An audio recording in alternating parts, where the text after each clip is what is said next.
Hello everyone! Good evening po. At bukas may gagawin po ulit tayong bagong formula. No?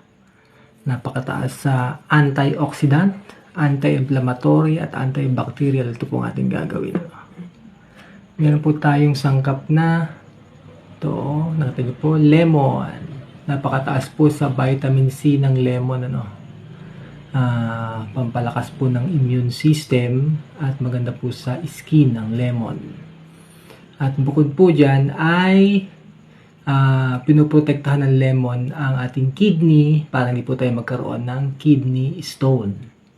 At dahil mataas po ang vitamin C, ma-absorb po natin ng mas maganda at mas ma-absorb ng katawan natin yung iron. Meron tayong ginger. Ayan mataas ang ginger sa gingerol na may anti-inflammatory, antioxidant, at antibacterial, at anti-cancer ang ginger.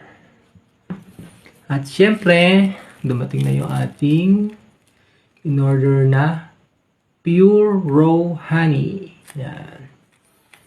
Lalagyan naman natin ng honey. Ang honey po ay antibacterial, anti-oxidant, taas, at higit sa lahat ay anti-inflammatory po ang honey. At nakakatulong po ito sa ating digestion. Lalo kung meron ka mga ulcer, tinutulungan ng honey para madaling mag-heal yung mga sugat sa digestion at maging sa balat.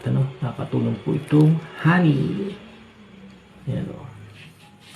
Yung tatlong sangkap po na ito ay powerful antioxidant, libreng vitamins na naman po.